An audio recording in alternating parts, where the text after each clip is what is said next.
Welcome back. And President Abdel Fattah al-Sisi said hardships endured by Prophet Muhammad to deliver his message teach us to put up with pain and be patient in face of difficulties.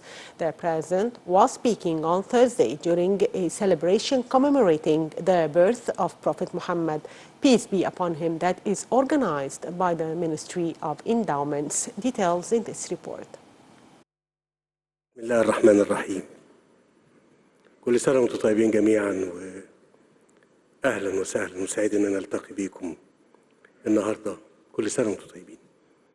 President Fattah al-Sisi said that hardships endured by Prophet Muhammad to deliver his message teaches us to put up with pain and be patient in face of difficulties. The President called for following the steps on Prophet Muhammad in working for achieving progress for our country.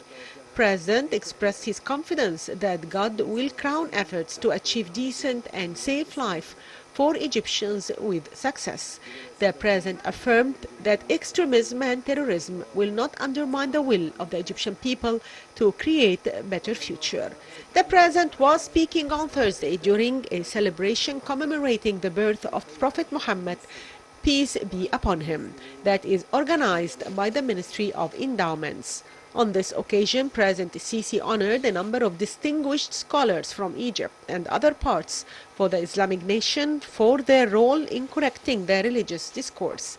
The Grand Imam of Al-Azhar, Dr. Ahmed al-Tayyib, also addressed the gathering on ethics and values learned from Prophet Muhammad, peace be upon him, and the importance of reflecting them in society. Al-Tayyib said that Al-Azhar is now working on drawing a map for renewing religious discourse and guiding cultural awareness and protecting citizens from extremism. Meanwhile, Minister of Endowments Muhammad Mukhtar Goma delivered a speech on the ministry's efforts to reform the religious discourse, training scholars and confronting extremism through cooperation with different ministries. He said that there is a need for a revolution in thoughts to uproot extremism and put religious discourse back on the right track. Meanwhile, President el-Sisi greeted Egyptians abroad on the occasion. The message was relayed by Egypt's embassies and consulates abroad, where he wished them his heartfelt greetings on the birth of Prophet Muhammad, peace be upon him.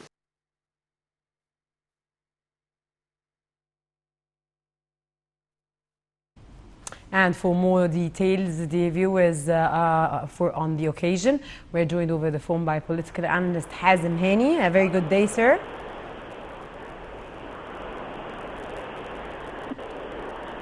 Mr. Hazem Hani? Yes. A very good day, sir, and it's a pleasure to have you with us today. Yes, good Sir, day. in President Abdel Fattah al-Sisi's address, he said that hardships endured by Prophet Muhammad to deliver his message teach us to put up with pain and be patient in face of all the difficulties, of course, that we face nowadays. What kind of hardships are the Egyptian people enduring to create a better future of the country? Of course, the President Abdel Fattah al-Sisi, he first congratulated the Egyptian people and the Muslim world and the whole world for the anniversary of the Prophet Muhammad. May peace and prayers be upon him. He underlined a very important thing, that for the development of any country, one of the most important targets and tools to make a country develop is to take care of the culture and the way of life and the thoughts of the people. So this is a necessity and one of the strategic targets of the Egyptian state today, to build the personality of the Egyptian individual, the Egyptian civilian. So this was a very important thing, and he, of course, talked to us about the efforts that are already made by the Sheikh of Islam today in Egypt, and their role, their important role to enlighten the people about religion. Of course, he regretted very much the misunderstanding and misinterpretations of some of those who presented themselves to the Egyptian people and the Muslims specifically as knowledgeable people about Islam and about our religion, and they spread discrimination, they spread misunderstanding, and they made a deviation in the understanding of Islam in the past 30, 40 years. So he also asked all the cultivated people, all the people who are speaking by the name of religion, Muslim religion, of course, to spread tolerance and to be inspired of the Prophet Muhammad when they preach the Egyptian people. This was a very important issue, actually, that he underlined. Yes? Mr. Hazem, the president pointed out to the importance of facing extremism and terrorism. How important is uprooting terrorism to creating a better future for the country? Of course, because what is very important in any country, there must be the understanding of what is the nationality, what is the person. The person belongs to his country. Unfortunately, the misinterpretations or the wrong or the bad interpretations that tried to divide the Egyptian people, this was not at all of the interest of the Egyptians and of a country that wants to be developed and strong. So this was a big obstacle in front of Egypt for its development. So he declared that the awareness of the Egyptian people to know what is the real spirit and to be inspired of the Prophet Muhammad, who came with the message of love, of respect, of tolerance, of peace, of human values. He said that we must get back to this spirit, to spread this spirit among Egyptians, and to rectify all the misinterpretations of the Holy Quran and the Hadith. This is very important, and it's a very big responsibility towards the Egyptian people, that the cultivated people and the people who are representing or preaching Islam in Egypt to work on this very hard, so that this could result really give a very good result on the way really that we need to make Egypt a strong and prosperous country. President Sisi called for following the steps on Prophet Muhammad, may peace be upon him, and working for achieving progress for our country. What is the importance, sir, of course, of following the Prophet's teachings in this regard?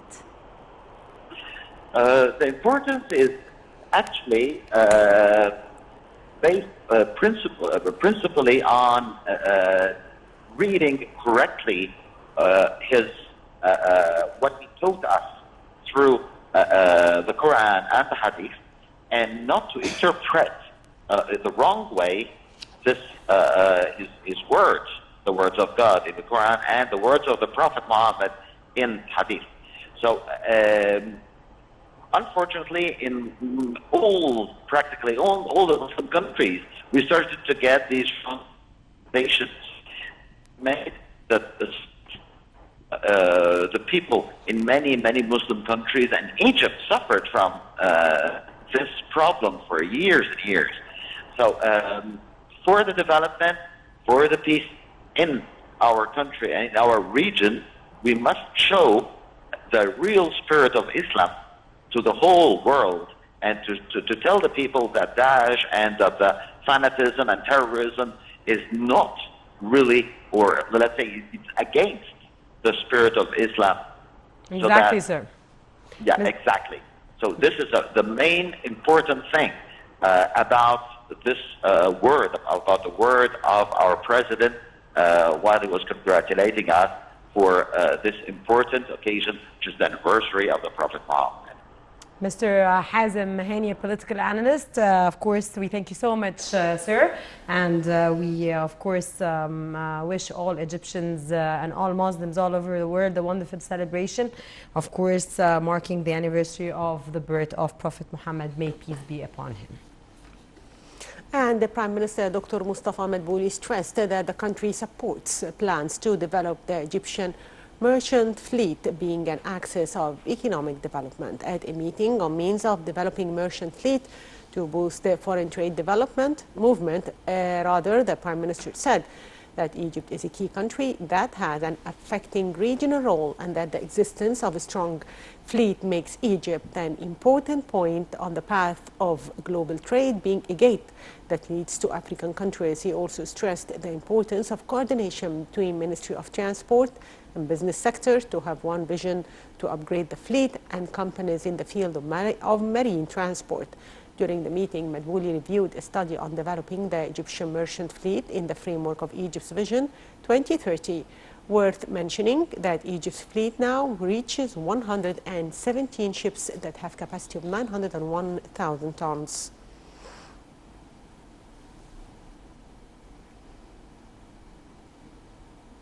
After night-long talks in Washington, Minister of Foreign Affairs Sameh Shoukry said that U.S.-sponsored talks on Ethiopia's Renaissance Dam were positive and have set a clear and precise time framework for negotiations on the disputed issue.